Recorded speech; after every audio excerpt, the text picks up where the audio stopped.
मेरा रक्षक सुदर्शन चक्रधारी है। ठाकुर जी जिसकी रक्षा स्वयं करते हैं उसको कोई कैसे मार सकता है?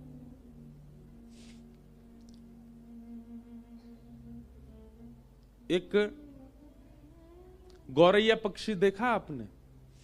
एक पक्षी होता है, उसका नाम होता गौरैया। एक बड़ी सुंदर एक कथा मैंने कहीं पढ़ी थी कि गौरैया पक्षी समुद्र के तट पर एक वृक्ष पर उसका घोंसला था, वहां वो रहता था। और जो वृक्ष था वो एक मंदिर के परिसर में था, समुद्र के तट पर। तो गौरैया पक्षी ने अपना संपूर्ण जीवन मंदिर में जो भी प्रसाद आदि गिर जाता था या हवन आदि की सामग्रियां जो गिर जाती थी, उन्हीं को पाकर के उसने अपना पूरा जीवन निकाला।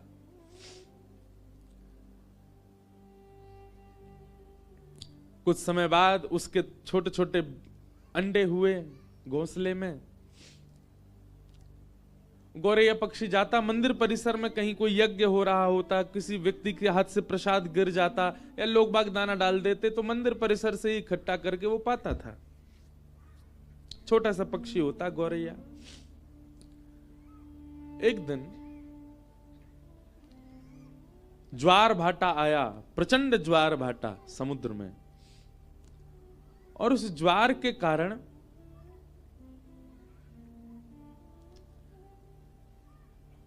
घोंसला जो वृक्ष के ऊपर था वहां तक लहरें आ गई समुद्र की, और वो घोंसला लेकर के समुद्र भीतर चला गया। गौरैया पक्षी जब लौट करके आई तो उसने देखा कि मेरा घोंसला तो चला गया। समुद्र के तट पर जाकर के समुद्र नारायण भगवान से हाथ जोड़ के प्रार्थना करने लगी। बोले मुझे दिख रहा है मेरे बालक अभी तैर रहे हैं आपके ऊपर थोड़ी दूरी पर। मैंने कुछ बुरा नहीं किया, कुछ गलत नहीं किया, मेरे मन में किसी के प्रति दुर्भाव नहीं है।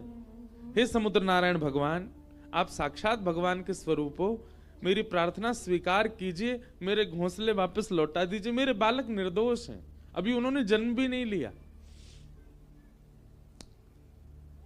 तो गौरैया पक्षी के उस भाव को सुन के, जिनके बालक डोल रहे ना बाहर, उनको खेलने तो दो, पर यूं क्या उन्हें थोड़ी शांति से रह जाए। कोई के बालक नहीं है। मैया तेने खा ठानी मन में, बालक अपने छोड़ दिए वन में। अब बेचारी मैया यूं कह रही होगी मैं काय कोट के जाऊं, जगह तो बड़ी मुश्किल से मिली। तो गौरैया पक्षी जब समुद्र नारायण से प्रार्थना करने लगी और अपने भाव कहने लगी, तो वैसे तो समुद्र कभी प्रकट होते नहीं, पर आज प्रकट हो गए। और प्रकट होकर के समुद्र नारायण बोले हंसते हुए, गौरैया पक्षी तुम मुझसे प्रार्थना तो ऐसे कर रही हो जैसे तुम्हारा कोई अस्तित्व है दुनिया में। तो गौरैया बोली मतलब? बोले जितने जीव पृथ्वी पर रहते हैं ना, उससे कई लाख गुना ज्यादा जीव मेरे अंदर रहते हैं। इस प्रचंड ब्रह्मांड में कोई तुम्हारी आवाज सुन भी रहा है? तुम्हारा कोई अस्तित्व है जो तुम प्रार्थना कर रही हो मुझसे? तो गौरैया पक्षी बोली कहीं ना कहीं मेरे प्राण हैं और मैं जीवित हूं, इसका मतलब मेरा अस्तित्व है, मैं कह सकती हूं आपसे। समुद्र नारायण जोर से हंसने लगे। बोले राम जी प्रचंड सेना लेकर के आए थे, खूब प्रार्थना करी, तब भी मैंने मार्ग नहीं दिया। गौरैया बोली तो अंत तो गत्वा क्या किया ये भी पूरी दुनिया को पता है, सेतु बना दिया आपके ऊपर। समुद्र बोले सीधी बात है, मैं घोंसले वापस नहीं लौटाऊंगा, मेरा कोई स्तर है, मैं साक्षात ऐसे कोई चलता फिरता व्यक्ति नहीं, किसी की भी बात सुन करके उसकी मनवांछित इच्छा पूरी करूंगा। मैं प्रचंड समुद्र हूं, इस पृथ्वी पर सबसे बड़ा राज्य मेरा है, और एक छोटे से पक्षी की बात सुन के उसका घोंसला लौटाऊंगा मैं? गौरैया पक्षी बोली आपको वैसे तो लौटा देना चाहिए, पर फिर भी आप जिद करेंगे तो फिर मैं भी जिद पे आ जाऊंगी। तो समुद्र नारायण और ऐसे तुम जिद करके क्या करोगी? बोले मैं आपको सुखा दूंगी। समुद्र नारायण खूब हंसे, बोले अच्छा है, अपने अहम में ही रहो तुम जीवन भर। छोटी सी पक्षी, दिखती भी नहीं हो तुम, एक लहर में भीतर ले जाऊंगा और मुझसे कह रही हो मुझे सिखाओगी? गौरैया बोली हाँ मैं सुखा दूंगी। कैसे सुखाओगी? तो गौरैया पक्षी जावे, छोटी सी वो छोटा सा वो पक्षी, इतनी सी उसकी चोंच, फिर वहां खला के फिर लौट के आ जाए। समुद्र नारायण हंसने लगे, बोले लगे रहो, बहुत बढ़िया, ऐसी जीवन निकल जाए तुम्हारा। बोले जितना तुम अपनी चोंच में भर रही हो ना, उससे करोड़ टन ज्यादा जल हर प्रतिक्षण मेरे अंदर आ रहा है, नदियों का। कोई फायदा नहीं है, कोई अस्तित्व नहीं है इसका। गौरैया बोली चाहे कुछ ना हो, पर मैं तुमको सुखा के मानूंगी। समुद्र नारायण बोले लगे रहो, हम जाते हैं। समुद्र प्रस्थान कर गए और गौरैया लगी अपनी चोंच में भरे जल, फिर दूर जाके फिर खलावे, फिर लौट के आवे, फिर भरे जल, फिर दूर जाके खला के फिर आवे। उस पक्षी को देख करके गौरैया पक्षी जो समाज था ना, सब में चर्चा होने लगी और सब आपस में सोचने लगे हमारी प्रजाति की छोटी सी पक्षी, इसने कितना बड़ा बेड़ा उठाया समुद्र को सुखाने का, जो कि असंभव है, पर अपने हक के लिए लड़ रही है, हमें इसका साथ देना चाहिए। 2-3 दिन बाद देखते देखते 1 से 2, 2 से 200, 200 से 2 लाख, 2 लाख से 2 करोड़ गौरैया पक्षी हो गए। वहां विश्व भर के जितने पक्षी थे सब आ गए, सब अपनी चोंच में समुद्र का जल भरें और जाकर के खिला दें। समुद्र और हंसने लगे, बोले वाह, कर लो आप लोग अपना प्रयास। पृथ्वी पर जितने गौरैया पक्षी हैं सब आ गए समुद्र को खिलाने के लिए, लेकिन फिर भी कोई समुद्र पर फर्क तो पड़ना नहीं था। गौरैया पक्षी के इस प्रयास को देख करके अन्य पक्षी समाज ने भी विचार किया कि हैं तो ये भी पक्षी, हम भी पक्षी, हमें इनका साथ देना चाहिए। तो तोताओं का समाज, कबूतरों का समाज और जितने भी उड़ने वाले पक्षी हैं सब अपने अपने परिवार और समाज को लेकर के आ गए और सब लगे चोंच में जल भरे और ले जाके दूर खला में करोड़ों अरबों खरबों की तादाद में पक्षी अपनी चोंच में जल भर भर के ले जा रहे हैं और दूर खिला रहे हैं। नारद जी पृथ्वी पर आए, बोले भैया ये क्या कर रहे हो आप लोग? बोले समुद्र को सुखा रहे हैं। नारद जी भी हंस रहे, बोले ये हो सकता है कभी? कभी नहीं हो सकता। समुद्र को कोई नहीं खिला सकता, कोई नहीं सुखा सकता। तब पूरी कथा नारद जी को बताई। बोले हम जानते हैं कि हम समुद्र को नहीं सुखा सकते, पर समुद्र का अहंकार हमको तोड़ना है। हम लगे, हम भले अपने प्राण त्याग दें, पर पीछे नहीं हटेंगे, करेंगे। नारद जी ने जब पूरी बात सुनी कि इस प्रकार गौरैया पक्षी के घोंसले ले गए और फिर समुद्र ने अहंकार में कहा कि तुम्हारा कोई अस्तित्व थोड़ी है, तुम्हारे लिए मैं घोंसले वापस थोड़ी करूंगा। जब प्रकट हो ही गए थे तो दे देने थे, लेकिन समुद्र ने अभिमान किया, जिसकी वजह से सारे पक्षी लगे उसको सुखाने में। नारद जी महाराज बोले यदि मैं इनकी सहायता कर दूं तो यह काम संभव हो सकता है। नारद जी सीधे भगवान के पास नहीं गए, मन में विचार किया कि भगवान के परिकर में पक्षी कौन है। भगवान के परिकर में पक्षी हैं श्री गरुण राज, गरुण देव। गरुण जी के पास गए, बोले कि महाराज ये सारे पक्षी आपके अंश हैं और ये सब लगे आप यहां बैठ करके आनंद कर रहे हो। गरुण जी बोले मुझे समाचार तो मिला, लेकिन इससे कुछ होना नहीं है, तो क्या करें? बोले क्यों नहीं होना?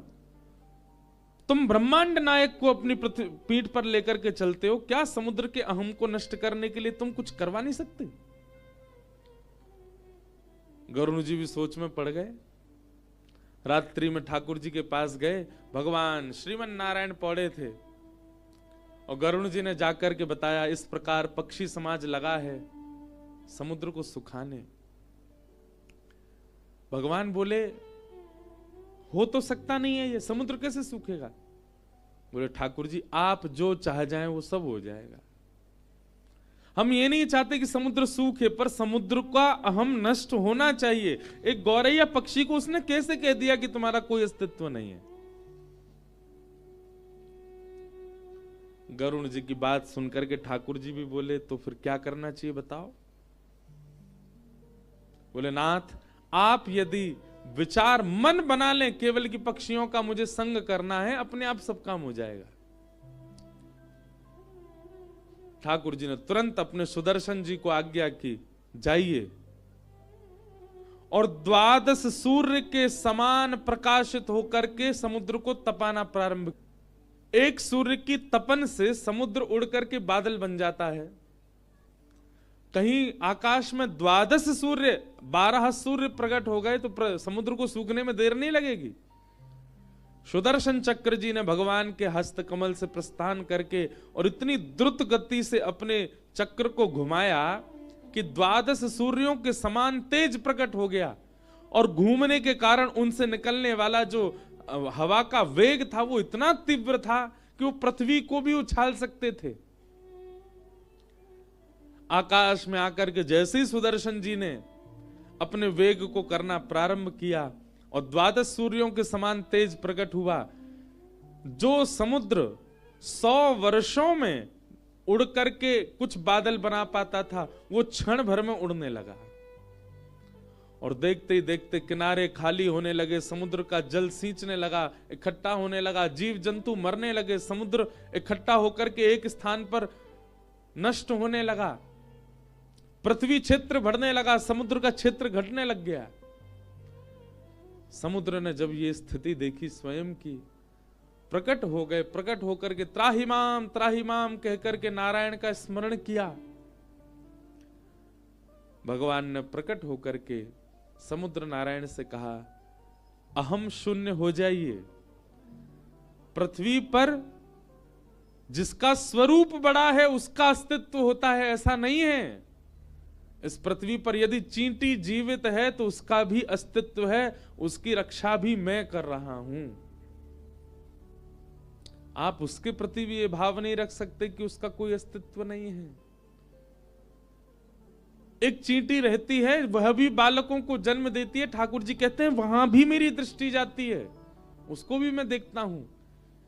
इसलिए समुद्रदेव, आप अपने विकसित रूप का अभिमान मत कीजिए। गौरैया पक्षी भले ही रूप में छोटी हो, पर उसकी निष्ठा और उसका कर्तव्य इतना श्रेष्ठ है कि वो आपको सुखाने के लिए तत्पर है, और उसकी निष्ठा कर्तव्य से प्रसन्न होकर के मैं भी उसका संग दे रहा हूं। समुद्र नारायण क्षमा मांगने लगे, बोले क्षमा कर दीजिए, मैं आज के बाद आपसे निवेदन करता हूं कि मैं कभी भी इस प्रकार के अहम में नहीं रहूंगा। कोई भी कैसी भी वस्तु समुद्र के भीतर आवे, मैं सबको किनारे कर दूंगा, किसी को भी स्वीकार नहीं करूंगा। तब भगवान ने ही कहा कि पहले गौरैया का घोंसला लौटाओ, और फिर समुद्र नारायण जो कि इतने विशाल रूप के हैं, वे अपनी लहरों में गौरैया के उस घोंसले को लेकर के गए और गौरैया के चरणों में जाकर के अर्पित किया। सब पक्षियों के नेत्र सजल हो गए। ठाकुर जी सबकी सुनते हैं, सबकी मानते हैं, सबका भाव रखते हैं। बोलो भक्तवत्सल भगवान की। तो जिसके रक्षक स्वयं सुदर्शन चक्रधारी हैं, उसको कोई मार सकता? कोई कितना भी बलशाली क्यों ना आ जाए, वो कुछ नहीं कर पाएगा।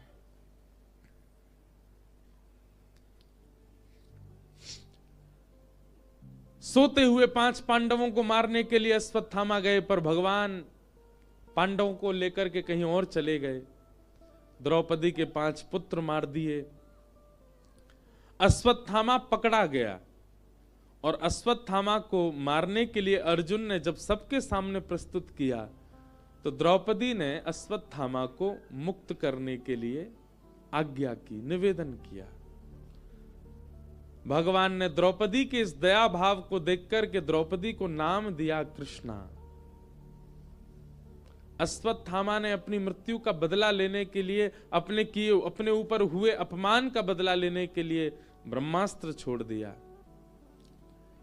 उत्तरा के गर्भस्थ शिशु को मारने के लिए जब ब्रह्मास्त्र छोड़ा, उत्तरा दौड़ी दौड़ी भगवान की शरण में गई और भगवान ने उत्तरा के गर्भ में प्रवेश करके जिस बालक की रक्षा की वही बालक है परीक्षित। हमारे पूज्य गुरुदेव भगवान एक बहुत सुंदर बात कहते हैं कि भगवान ने गर्भ में जाकर के परीक्षित की रक्षा की। ऐसा कौन सा गुण है परीक्षित में जिसके लिए ठाकुर जी ने उसकी रक्षा की? पूज्य पिताजी महाराज के गुरुदेव श्री रामानुज गुरु जी एक जगह लिखते हैं कि ठाकुर जी ने देखा इस बालक में कोई गुण हो चाहे ना हो, परंतु भविष्य में चल करके ये मेरी कथा का श्रोता बनेगा, मुख्य श्रोता बनेगा। इसलिए ठाकुर जी ने गर्भ में प्रवेश करके परीक्षित की रक्षा की। आप सब लोग विचार कीजिए, श्रवण करने वाला, सत्संग करने वाला ठाकुर जी को कितना प्रिय होता है। परीक्षित ने और कुछ नहीं किया। आप संपूर्ण परीक्षित का चरित्र देखिए। परीक्षित ने एक सुदृढ़ राज्य में रह करके राज शासन किया जो कि पूर्व से ही व्यवस्थित था, उसको कुछ व्यवस्था करनी नहीं पड़ी। क्यों भगवान ने परीक्षित को बचाया? क्या कारण था परीक्षित की रक्षा का? क्योंकि कहीं ना कहीं ठाकुर जी जानते हैं कि वो कथा का श्रोता है।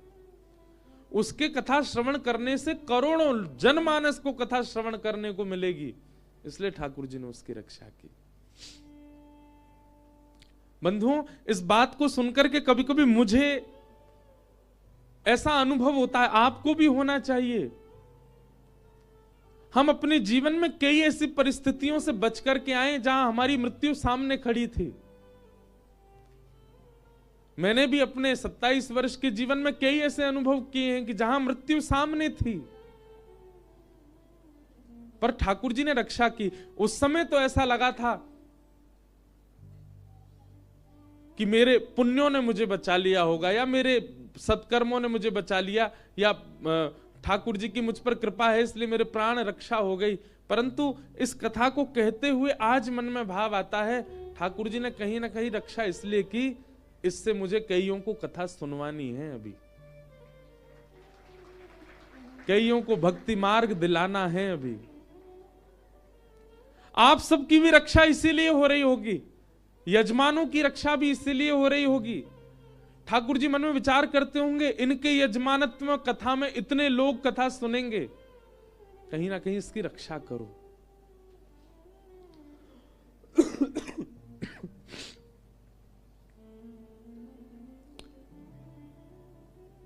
जब भक्ति का प्रचार, भक्ति का प्रवाह आपका उद्देश्य बन जाता है तो ठाकुर जी भी आपके रक्षक बन जाते हैं।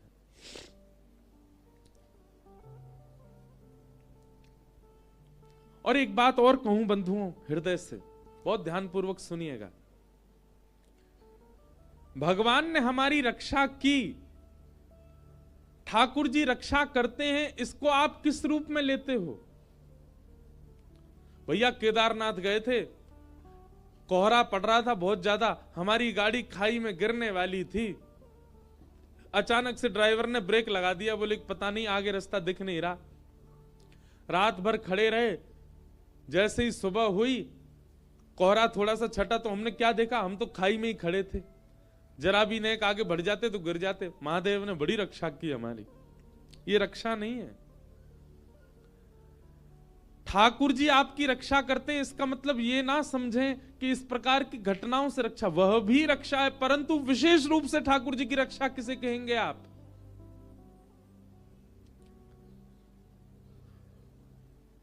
आपके सामने एक प्रस्ताव आया कि ये गलत काम करके आप करोड़ों कमा सकते हो, आप चाहते तो वो क्रिया कर सकते थे, पर आपने करोड़ों को ठुकरा करके सही कार्य चुना, गलत काम नहीं चुना। ये ठाकुर जी ने आपकी रक्षा की।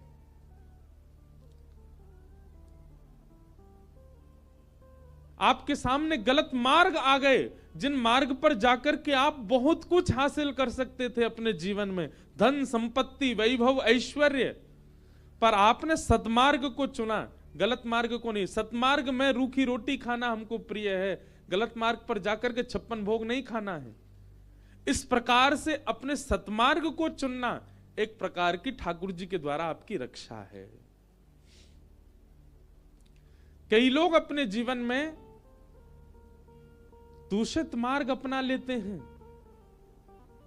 उसके बाद बहुत संपत्ति, बहुत धन, बहुत ऐश्वर्य उनके जीवन में आ जाता है, परंतु वे अंदर ही अंदर जानते हैं कि हम इस स्थिति में कैसे आए, गलत मार्ग चुन करके आए। एक प्रकार से यही मानो कि ठाकुर जी ने उनकी रक्षा नहीं की, पर व्यक्ति एक गलत मार्ग ना चुन करके सदमार्ग चुनता है। भले ही एक छोटे से घर में रहता है, 100 गज के मकान में रहता है, केवल एक समय की रोटी खा पाता है, परंतु उसको इस बात का गर्व है कि मैंने गलत मार्ग नहीं चुना। असली रक्षक उसी के थे ठाकुर जी। स्वामी विवेकानंद विदेश में कहीं प्रवचन कर रहे थे और उनके प्रवचन को सुनकर के ना जाने कितने लोगों का जीवन परिवर्तित हो गया, परंतु एक अत्यंत सुंदरी कन्या उनके रूप पर प्रभावित हो गई और उसने आकर के स्वामी विवेकानंद जी से कहा, आप मुझसे विवाह कर लीजिए। स्वामी विवेकानंद जी बोले, उसके पीछे कारण, आप जैसे पुत्र को जन्म देना चाहती हूं मैं।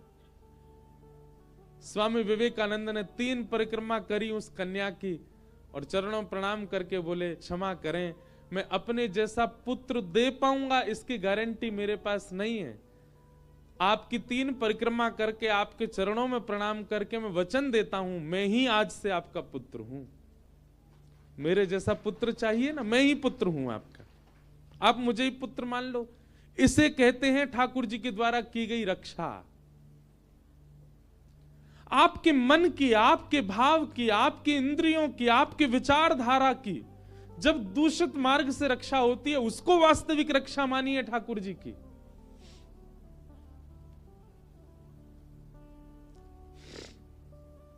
आपके सामने अवसर था कुछ गलत करने का, पर आपने फिर भी स्वयं को रोक लिया। ठाकुर जी आपकी रक्षा कर रहे हैं।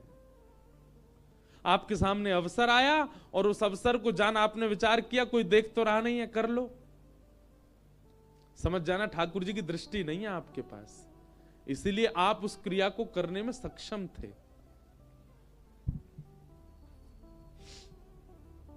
भगवान ने परीक्षित की रक्षा की, कुंती ने भगवान की स्तुति गाई और कुंती की स्तुति स्तवन के बाद ठाकुर जी बोले, अब मैं द्वारिका जा रहा हूं। भैया महाभारत युद्ध हो गया, परीक्षित की रक्षा, बालक की रक्षा हो गई, सब कुछ हो गया, अब मैं वापस द्वारिका जा रहा हूं। और जैसे ही ठाकुर जी द्वारिका जाने के लिए प्रस्थान करने लगे, दूर खड़े हुए युधिष्ठिर रोने लगे। ठाकुर जी युधिष्ठिर के आंसू देख करके समझ गए कि मेरे जाने के गम से नहीं रो रहा है ये। एक होता है ना, व्यक्ति कोई जा रहा है छोड़ के तो रोना आ जाए, पर नहीं, ठाकुर जी अश्रु बिंदुओं से ही समझ गए कि युधिष्ठिर मेरे जाने के गम से नहीं रो रहा है।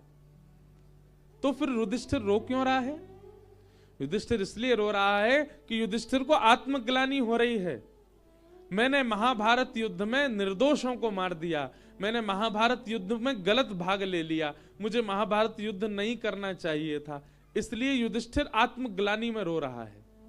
ठाकुर जी समझ गए।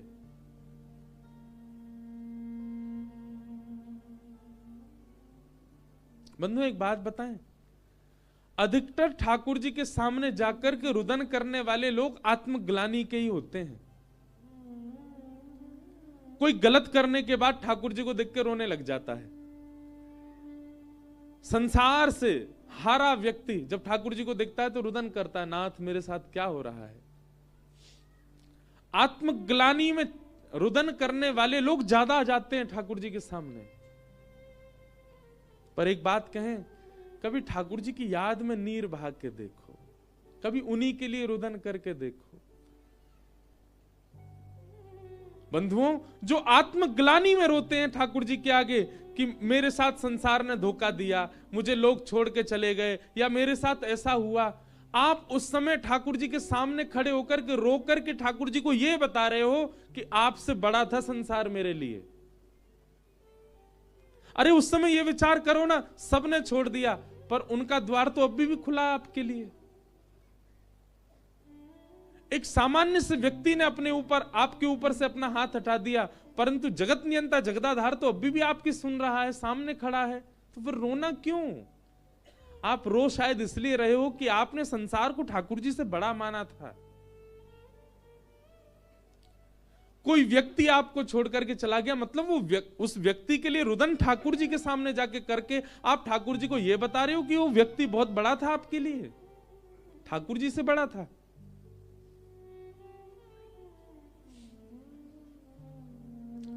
इसलिए संसार से मिलने वाले दुर्व्यवहार का रुदन कभी ठाकुर जी के आगे मत करो। ठाकुर जी को कितनी पीड़ा होती होगी। ले, या के सामने मैं खड़ा हूं, मेरा अस्तित्व नहीं है, मैंने याकू नहीं छोड़ो, वहां से याकू प्रसन्नता नहीं। एक सामान्य जीव याकू छोड़ के चलोगे, वाके का रो रहा हो मेरे आगे आके। संसार की आपत्ति विपत्तियां सब आपके जीवन में आएंगी जाएंगी, पर ठाकुर जी तो एक रूप एक रस रहते हैं, वो कभी नहीं छोड़ते।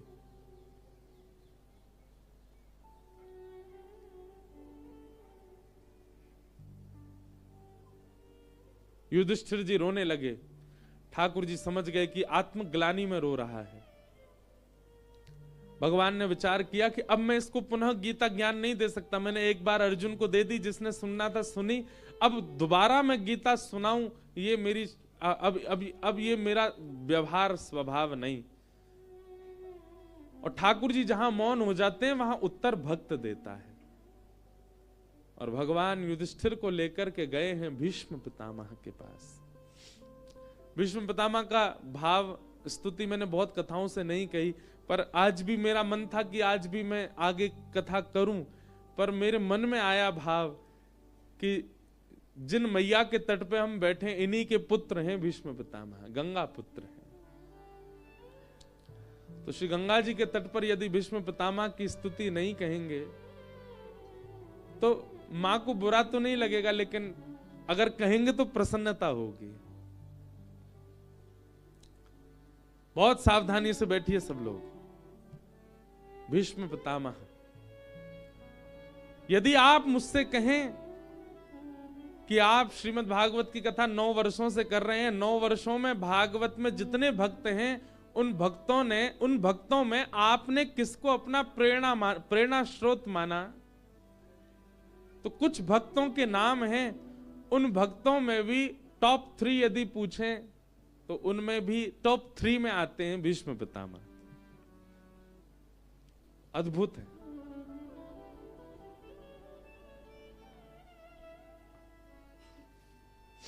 बहुत सावधानी से सुनिएगा। भीष्म पितामह बाणों की सैया पर लेटे हैं, परंतु उनके पिता के द्वारा मिला हुआ इच्छा मृत्यु का वरदान, जब तक तुम्हारी इच्छा नहीं होगी पितामह तुम मर नहीं सकते। उस मृत्यु के वरदान को कितने सही ढंग से प्रयोग लिया भीष्म पितामह ने। कैसे? मृत्यु सामने खड़ी है और उस मृत्यु देवी को भीष्म पितामह कहते हैं, हे मृत्यु देवी मेरा स्पर्श मत करना। कब तक? जब तक श्याम सुंदर द्वारिकाधीश मेरे सामने ना आ जाए। एक बात कहूं बंधुओं, इच्छा मृत्यु का वरदान हम सबको मिला हुआ है, हम सबके पास है। ये बात आप बिल्कुल सत्य मानिएगा। इच्छा मृत्यु का वरदान मुझे भी मिला है, आपको भी, हम सबको इच्छा मृत्यु का वरदान मिला है, परंतु हमने कभी मृत्यु की इच्छा ही नहीं करी। साइलेंट कर लो भैया जिसका भी फोन बज रहा है।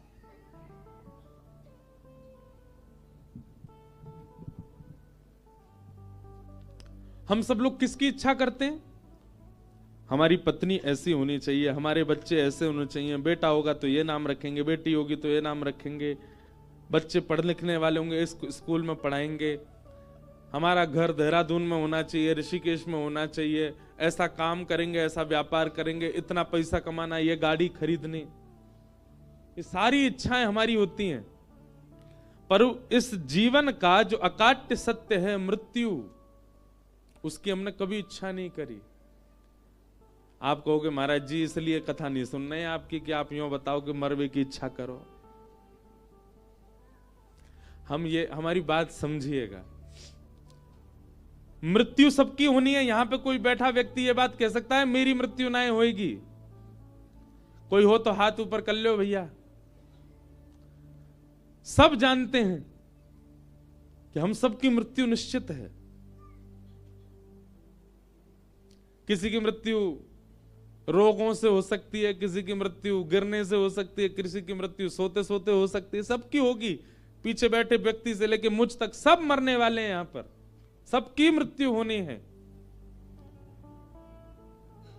हम सब जानते हैं हमारे जीवन का परम सत्य है, अंतिम उद्देश्य मृत्यु ही है हमारा। हम चाहे जीवन में जो कर लें, पर जाना हमको अर्थियों पर ही है, जाना हमको अस्थियों में ही है। कभी हमने उसके बारे में विचार क्यों नहीं किया कि हमारी मृत्यु कैसी हो? इच्छा मृत्यु का वरदान सबको मिला है, पर कोई इच्छा तो करे। और इच्छा कैसी करे? हे नाथ, जब तक प्राण है, जब तक जीवन है, तब तक मैं अपने कर्तव्यों का निर्वहन करूंगा। मैं जीवन में दुख भी सहूंगा, सुख भी सहूंगा, पीड़ा भी सहूंगा, आपत्ति भी सहूंगा। लेकिन नाथ मेरी बस आपसे एक प्रार्थना, मेरे जीवन में पीड़ा आवे, दुख आवे, दारिद्र आवे, सब कुछ मैं सहने को तैयार हूं। आप केवल मेरी एक चीज सुधार दीजिए। क्या? मेरी मृत्यु ऐसी होनी चाहिए। अपनी मृत्यु पहले विचार करो, कैसी मृत्यु चाहिए? हे नाथ, मेरी मृत्यु ऐसी हो कि जब मृत्यु काल आवे ना समीप, सबसे पहली बात तो मेरे अंदर यह आए कि मैं उस दिन भयभीत ही ना हूं, मुझे भय ना लगे, मैं निर्भीक रहूं, अत्यंत उत्साह में रहूं। और उस दिन या तो वृंदावन जाऊं, या तो अयोध्या जाऊं, या गंगा जी के तट पर जाऊं, कहीं भी श्रेष्ठ स्थान पर मैं जाऊं, वहां जाकर के आपका दर्शन करूं, संतों को प्रणाम करूं, सबको दान पुण्य करूं, सत्संग श्रवण करूं, सुंदर कथा श्रवण करके, माथे पर तिलक लगा करके, बढ़िया चंदन फोटा लगाए के, बढ़िया इत्र लगा करके, कीर्तन में खूब उछल उछल के नृत्य करूं, गंगा यमुना जल का पान करूं, संतों की शीत प्रसादी लेकर के गंगा तट पर, यमुना तट पर एकांत चित्त से बैठा हूं। तभी मेरी मृत्यु की घड़ी आ जाए और उस घड़ी में मेरे पास कोई ना हो, मैं अकेला एकांत में प्रसन्न मुद्रा में बैठा हूं, और उसी समय मेरे इष्ट मेरे सामने प्रकट हो जाए।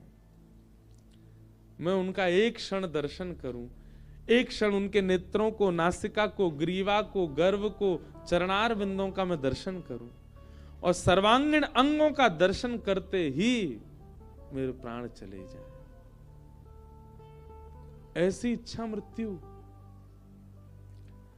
कितने भक्तों के विषय में आया, कितने संतों के विषय में आया कि उन्होंने इच्छा मृत्यु की और वैसी मृत्यु उनको प्राप्त हुई। इच्छा मृत्यु करने का मतलब यह नहीं कि मैं आज शाम को पधार जाऊं, नहीं। इच्छा मृत्यु का मतलब है जब भी मेरे प्राण निकले, मुझे नहीं पता कब निकलेंगे, जब निकले तो उस समय स्थिति ऐसी हो, उस समय का वातावरण ऐसा हो, उस समय का माहौल ऐसा हो, उस समय मेरे मन में ये चल रहा हो, मेरी बुद्धि में ऐसे विचारधाराएं हों, तब मेरे प्राण निकले। इतना तो कहना स्वामी, जब प्राण तन से निकले, गोविंद नाम लेकर जब प्राण तन से निकले। मेरे मुख से गोविंद नाम निकले जब मेरे प्राण निकले नाथ। और उस समय कौन दिखाई दे? बेटा दिखाई दे, बेटी दिखाई दे, पत्नी दिखाई दे, बच्चे कौन दिखे? कोई ना दिखे। ये सब संसार के लोगों को जीवन भर देखा मैंने, अंतिम समय में ये लोग ना दिखे मुझे तो कौन दिखे? पीतांबरी कसी हो, मुखड़े पे एक हंसी हो, छवि मन में ये बसी हो, जब प्राण तन से निकले। श्री गंगा जी का तट हो, यमुना का वंशीवट हो, मेरा सांवरा निकट हो, जब प्राण तन से निकले। उस समय जल्दी आना, जब मेरे प्राण निकल रहे हो नाथ, उस समय देर मत करना आप। अच्छा देखो, ऐसा भाव मांगने वाला व्यक्ति ये कहे ठाकुर जी से, जीवन भर कुछ नहीं मांगूंगा आपसे, आप चाहे कितना भी दुख दो, कितनी पीड़ा दो, सब छीन लो मुझसे, आपसे कोई मांग नहीं करूंगा मैं, बस एक ही मांग है मेरी, मेरे अंतिम श्वास में आना मेरे पास। उस समय जल्दी आना, नानाथ भूल जाना, और अकेले मत आना, श्री राधे को साथ लाना, जब प्राण तन से निकले। ऐसी इच्छा मृत्यु रखो।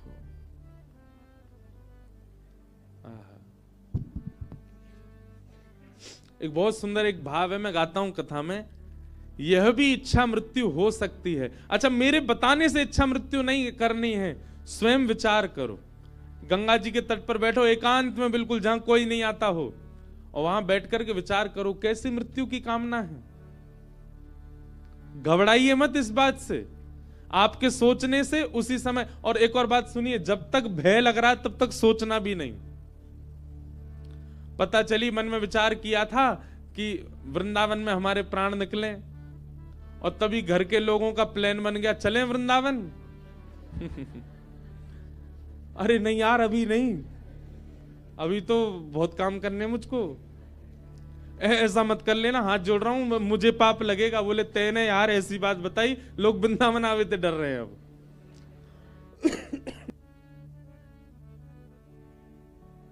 इस इच्छा मृत्यु को वो ही करे जिसके अंदर भय ना हो। हमने तो विचार किया है, हमारा कन्फर्म है कि हमको ऐसे, और हमें यह भी विश्वास है, हर दिन कथा करते हैं, हर दिन विश्वास और तीव्र होता है कि ऐसा ही होगा। वो बताना नहीं है, किसी को बताना नहीं कैसा चाहिए। बड़े खतरनाक लोग भी होते हैं। एक जगह मेरी कथा में कोई व्यक्ति बोला, महाराज जी आपने इच्छा मृत्यु का एक भाव कहा, मैं अपनी एक निजी बात शेयर करूं, मैंने करो। मुझे भोजन बहुत बढ़िया लगता है, मैंने आज मन में विचार किया कि जिस दिन मेरे प्राण निकलें उस दिन सुबह सुबह जलेबी खाऊं, कचौड़ी खाऊं, बेड़ई सब्जी खाऊं, दोपहर के राजभोग में बढ़िया मेरे पास में मक्के की रोटी, सरसों का साग बने, चटनी से लगा के पाऊं। रात्रि का प्रसाद पाने के लिए मेरे पास दाल बाटी आवे, बढ़िया चूरमा, उसमें गुलाब पड़ा हो महाराज जी। मैंने कहा फिर? बोले बिल्कुल पाता जाऊं, मेरे को ऐसा लगे पेट भरे ही नहीं रहा। और अंतिम स्वाद जैसे ही मेरे पेट मुख में जाए, पेट भरते ही जैसे ही मेरे पेट भर जाए तुरंत मेरे प्राण निकल जाए। ऐसे भोगी लोग भी हैं, बड़े प्रचंड प्रसिद्ध लोग हैं, मैं 2-3 से मिला हूं मैं, जो भोग के द्वारा प्राण त्यागना चाहते हैं। ऐसे लोगों को मेरे चरणों में प्रणाम है भैया, ऐसा विचार मत करियो। इच्छा मृत्यु कैसी होनी चाहिए? मनमोहन तुझे रिझाऊं, तोहे नित नए लाड़ लड़ाऊं, बसा कर नैनन में, छिपा के तुझे नैनन में हो, बसा कर नैनन में, छिपा के तुझे नैनन में हो, बसा कर नैनन में, छिपा कर नैनन में, बसा कर नैनन में,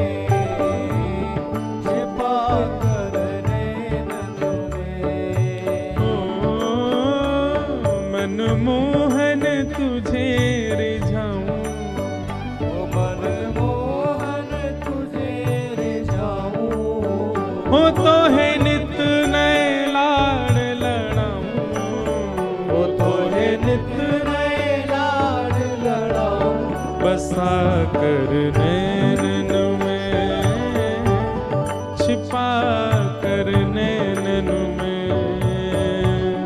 बसा कर नैनन में, छिपा कर नैनन में, ओ बसा कर नैनन में, छिपा कर नैनन में, बसा कर नैनन में, छिपा कर नैनन में। हो गीत बन जाऊं तेरी बांसुरी के स्वर का, इठलाती बल खाती पतली कमर का, गीत बन जाऊं तेरी बांसुरी के, चिंतन करो शब्दों का, इठलाती बल खाती पतली कमर का, गीत बन जाऊं तेरी बांसुरी के स्वर का, इठलाती बल खाती पतली कमर का,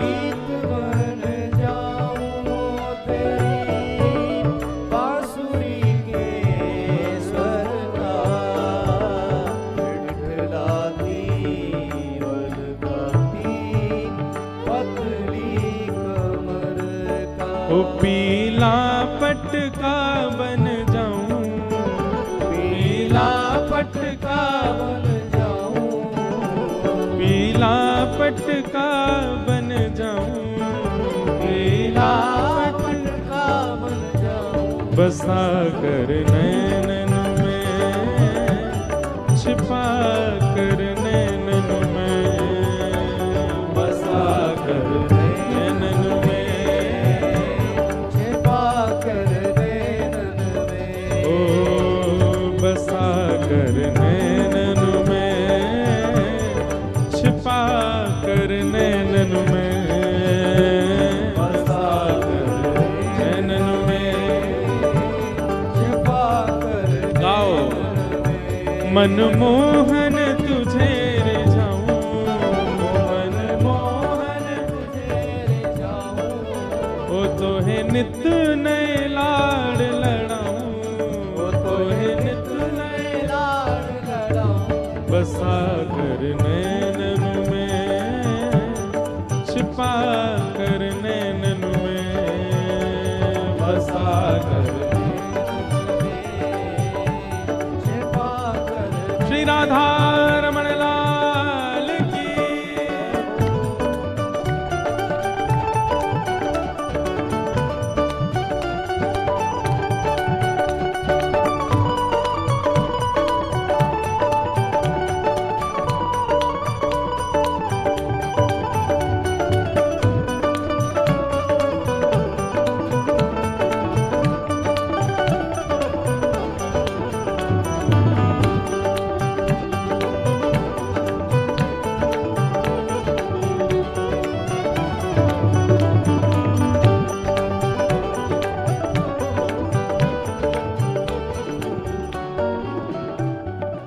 एक बात कहूं बंधु, आप कहोगे महाराज जी आप ऐसी बात कर रहे हो कि हम ठाकुर जी के पटका बन जाएं, ठाकुर जी के बांसुरी का स्वर बन जाएं। ये सब तो निर्जीव होते हैं, इनमें कोई प्राण थोड़ी होते हैं। पर बंधुओं एक बात कहें, हमारे भक्ति परंपरा में ठाकुर जी के श्री अंग पर जावे वाली जो भी वस्तु है सब में प्राण है। उस बात का एक प्रमाण दें। श्रीमद वल्लभाचार्य जी महाराज अपने श्री ठाकुर जी का नित्य भोग पधराते थे।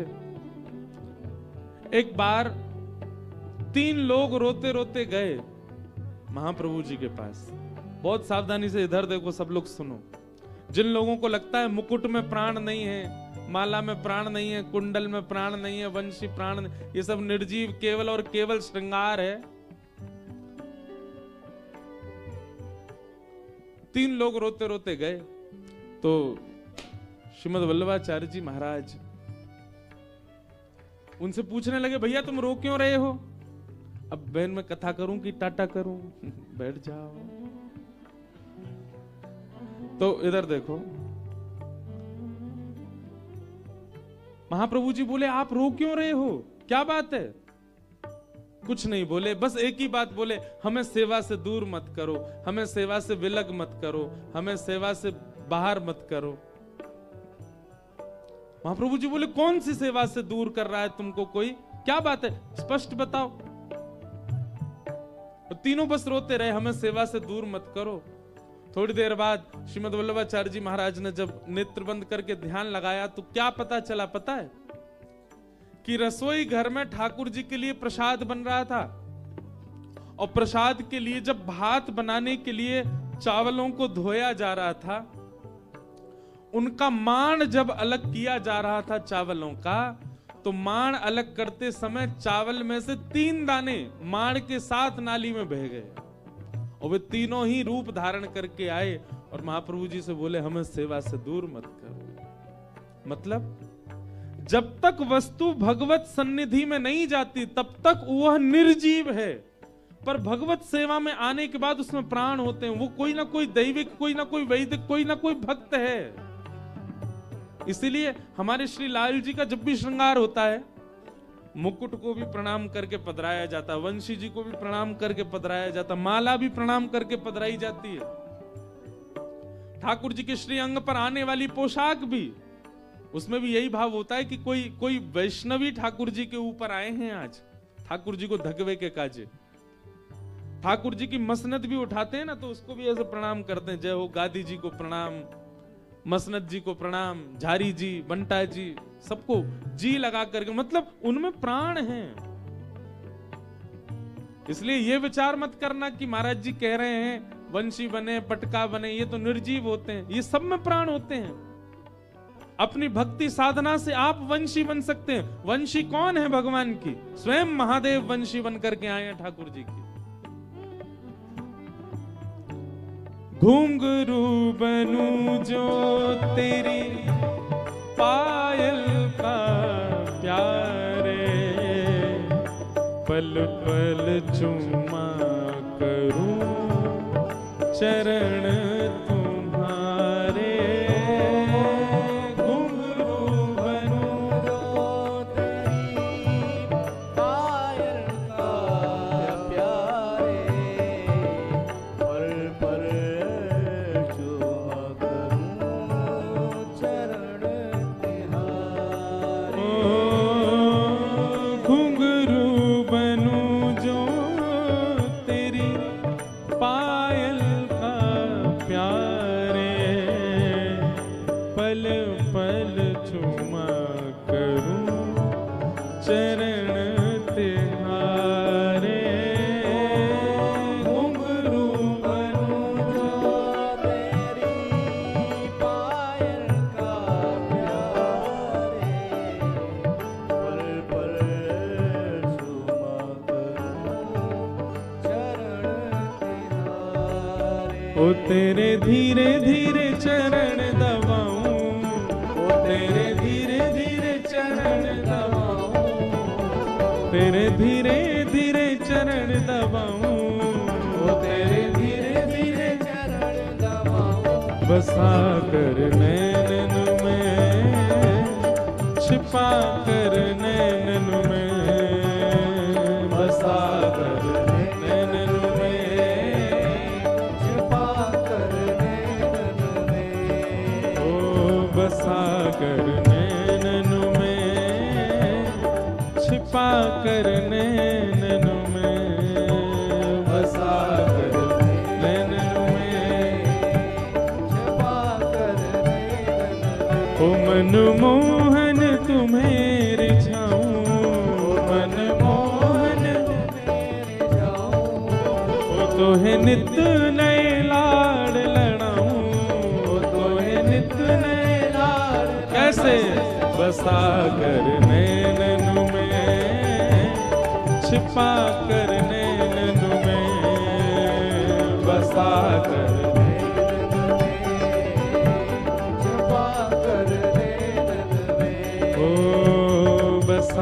कर नैनन में, छिपा कर नैनन में, बसा कर नैनन में, छिपा कर नैनन में। और अंतिम अभिलाषा मेरी क्या है, मेरी इच्छा मृत्यु क्या है? ये है राधिका किशोरी संग रमण तुम्हारा, मुझको दिखा दो कभी ऐसा नजारा। राधिका किशोरी संग रमण तुम्हारा, मुझको दिखा दो कभी ऐसा। राधिका किशोरी संग रमण तुम्हारा, मुझको दिखा दो कभी ऐसा नजारा। राधिका किशोरी संग रमण तुम्हारा, मुझको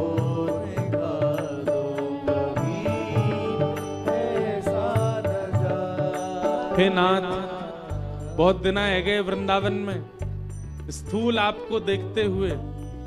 अब स्थूल देखने की इच्छा नहीं है हमारी, अब तो केवल एक ही इच्छा है कि किसी दिन आप सचल वृंदावन में हमको दिख जाओ। और अकेले नहीं दिखो, किशोरी जी के साथ रमण करते भय दिखो, विहार करते भय दिखो, लीला करते भय दिखो, रास करते भय दिखो। हे नाथ, मेरी आपसे और कोई जिज्ञासा नहीं, मेरा जीवन सुखी है दुखी है मैं सब सह लूंगा, केवल मेरा अंत ऐसा हो। आप किशोरी जी के साथ विहार कर रहे हैं, रमण कर रहे हैं, वो दृश्य मुझे जिस दिन दिख जाए, भले ही मैं करोड़ों का काम छोड़ करके वृंदावन आया हूं, पर जिस दिन आप प्रत्यक्ष मुझे दिख जाओ बस, उसके बाद नाथ फिर चाहे मैं मर जाऊं, फिर चाहे मैं मर जाऊं, फिर चाहे मैं मर जाऊं, फिर चाहे मैं मर जाऊं, बसा कर नैनन में, छिपा कर नैनन में, बसा कर नैनन में, छिपा कर नैनन में। ओ राधिका किशोरी संग रमण तुम्हारा, मुझको दिखा दो कभी ऐसा नजारा। राधिका किशोरी संग रमण तुम्हारा, मुझको दिखा दो कभी ऐसा नजारा। ओ फिर चाहे मैं मर जाऊं, ओ फिर चाहे मैं मर जाऊं, फिर चाहे मैं मर जाऊं, फिर चाहे मैं मर जाऊं, बसा कर नैनन में, छिपा कर नैनन में, बसा कर नैनन में, छिपा कर नैनन में, ओ बसा कर नैनन में, छिपा कर नैनन में, बसा कर नैनन में, छिपा कर नैनन में, ओ बसा कर नैनन में, छिपा कर नैनन में, बसा कर नैनन में, छुपा कर नैनन में। हाँ बसा कर नैनन में, छिपा कर नैनन में, बसा कर नैनन में। जय जय श्री राधे, जय जय श्री राधे, जय जय श्री राधे।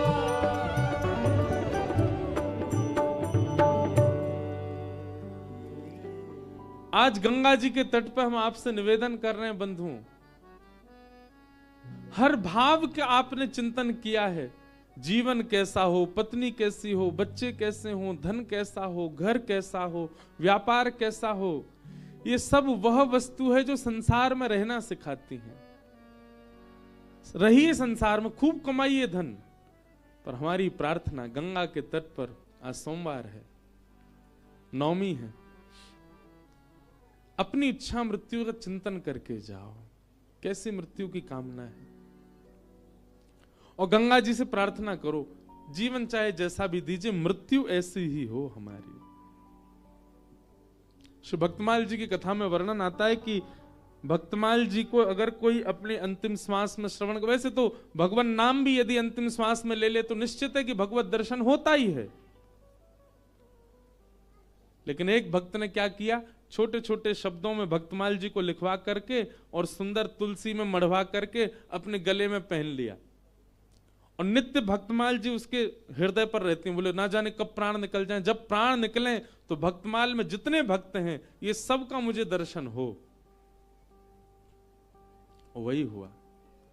जब उनका अंतिम क्षण आया तो भक्त, आज भी आप वृंदावन में देखेंगे कई महात्मा, कई संत, कई साधक वो कंठ में तुलसी माला पहनते हैं और फिर यहाँ बीच में खूब मोटी सी एक माला उनकी रहती है, एक छोटी सी पेटी जैसी पहन के रख, उसमें भक्तमाल जी हैं अंदर।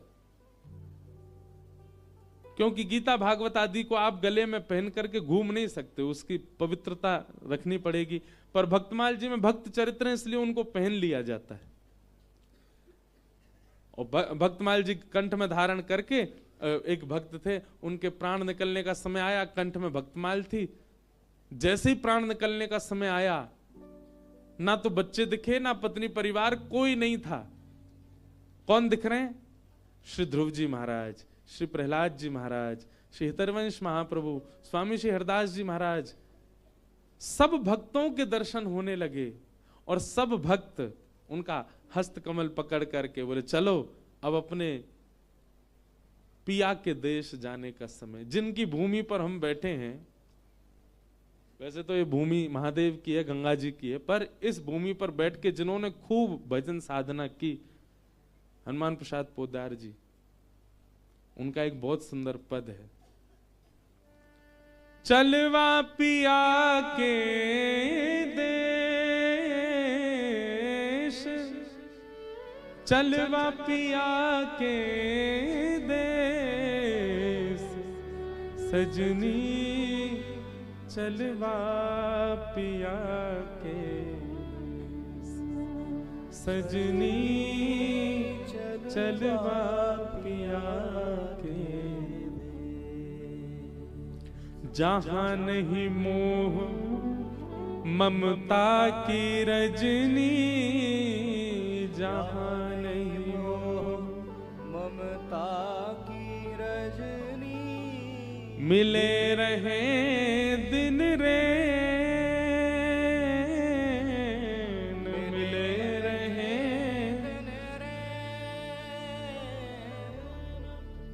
चलवा पिया के देश, चलवा पिया के देश, सजनी चलवा पिया के देश, सजनी चलवा पिया के देश।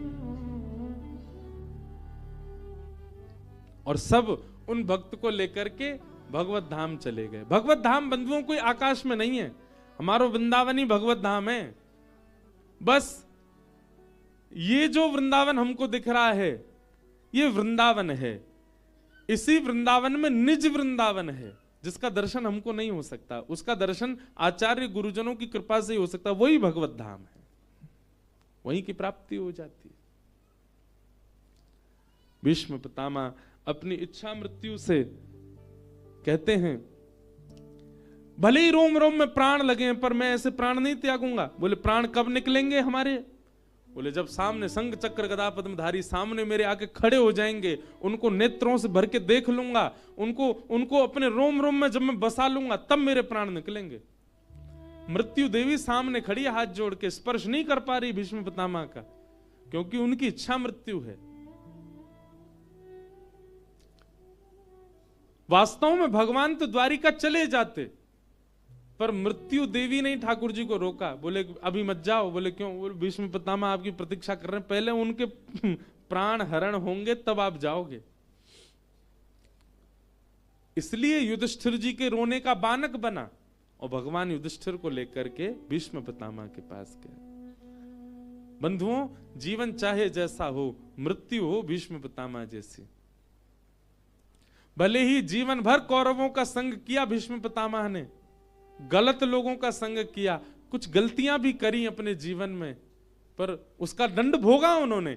रोम रोम में बाण लगा भीष्म पितामह के, लेकिन मृत्यु भीष्म पितामह जैसी। बाणों की सैया पर लेटे हैं, तभी चंदन की सुगंधी आने लगी भीष्म पितामह को। थोड़ा नेत्र खोल करके देखा तो दूर से पीतांबरी लहरा रही है, थोड़ा और समीपता से देखा तो मोरपिच्छ दिखने लगा, सुंदर मुकुट दिखने लगा, श्याम वर्ण की कांति चलती हुई आ रही है भीष्म पितामह की ओर। पितामह आनंदित हो गए, वाह जय हो, बस अब मेरा जीवन सार्थक हो जाएगा। सामने आकर के ठाकुर जी खड़े हो गए, भीष्म पितामह दर्शन करने लगे। पहले पांडवों को कुछ ज्ञान उपदेश किया और वह ज्ञान उपदेश करने के बाद पितामह भीष्म बोले पांडवों अब तुम सब किनारे हो जाओ, मुझे मेरा काम करने दो जिसकी मैं प्रतीक्षा कर रहा हूं। बोले क्या करना? ठाकुर जी सामने आओ मेरे। भीष्म पितामह लेटे थे, सामने ठाकुर जी आगे, कहो। बोले मुझे इच्छा मृत्यु का वरदान है, जब तक मेरी इच्छा नहीं हो मैं प्राण नहीं त्याग सकता। आप मेरे सामने खड़े रहो, मैं आपके रोम रोम का दर्शन करूंगा और जब मेरी इच्छा हो जाएगी, जब मैं तृप्त हो जाऊंगा आपके दर्शन से, अपने प्राण त्याग दूंगा। ठाकुर जी बोले जे भले आए, हम देख तो रहे 10 साल तक तो खड़ी रहेंगे हम यहीं पे। इच्छा मृत्यु भैया कितने दिन की इच्छा कर सके। ठाकुर जी सामने खड़े हो गए। ठाकुर जी का मुखमंडल थोड़ा सा मुरझा गया कि मैं वैसे इतने दिनों से द्वारिका से दूर हूं, अब जब ये और भीष्म पितामह जन कितने दिन लगाए को मृत्यु करवे में।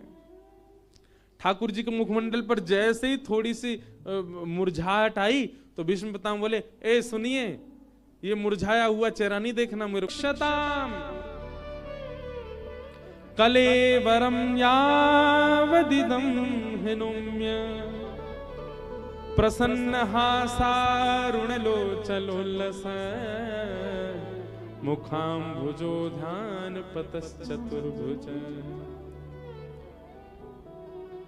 मुस्कुराइए ठाकुर जी, ऐसे मुरझाए हुए से खड़े मत हो। ठाकुर जी ने मुस्कान लगे, अरे नेक और मुस्कुराए दो। ठाकुर जी नेक और मुस्कुराए, बोले ऐसे नहीं, इतना मुस्कुराओ कि आपके गाल दोनों गोल गोल हो जाएं, इतनी जोर से मुस्कुराओ। प्रसन्न हासारुणलोचलोल्लसत्, मेरे लोचनों को आपके सुंदर गालों के दर्शन हो, फूलते भय गालन के, ऐसे प्रसन्न होके खड़े भय। ठाकुर जी जोर से मुस्कुरा रहे। भगवान भीष्म पितामह बस ऐसे ही खड़े रहो, अब देख लूं आपको जरा। कैसी मृत्यु भीष्म पितामह की। कहां मृत्यु मातम होती है, कहां मृत्यु शोक होता है, पर भीष्म पितामह ने अपनी मृत्यु को उत्सव मना लिया। भैया जितने तिलक लगावे वाले बैठे हैं, कंठी मारा वाले बैठे हैं, नाम जप करवे वाले बैठे हैं, कथा सुनवे वाले बैठे हैं, हमारो भजन सार्थक तब मानो जब मृत्यु मातम नहीं, मृत्यु उत्सव है जाए। आप गए तो भले ही लोगों के नेत्रों में अश्रु थे, पर जब गए तो स्वयं के मुखमंडल पर प्रसन्नता थी। जाना सबको है, भीष्म पितामह ऐसे ही गए और भीष्म पितामह ने भगवान की स्तुति गाई।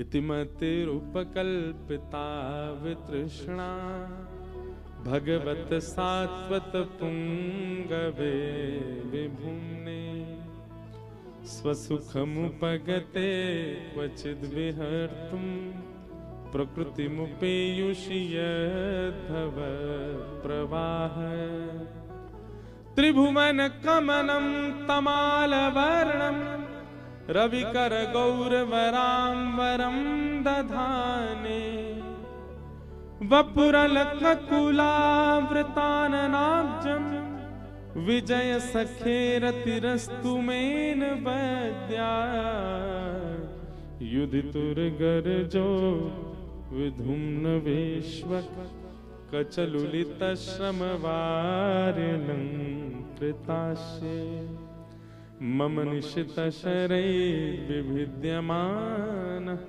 त्वच विलसन् कवचेस्तु कृष्ण आत्मा।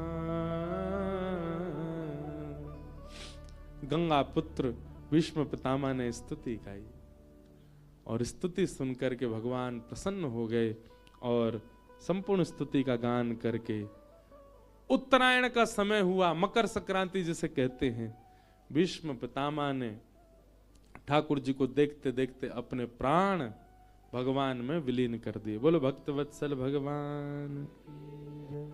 आज की कथा से भैया यही है कि इच्छा मृत्यु का वरदान मांगो ठाकुर जी से।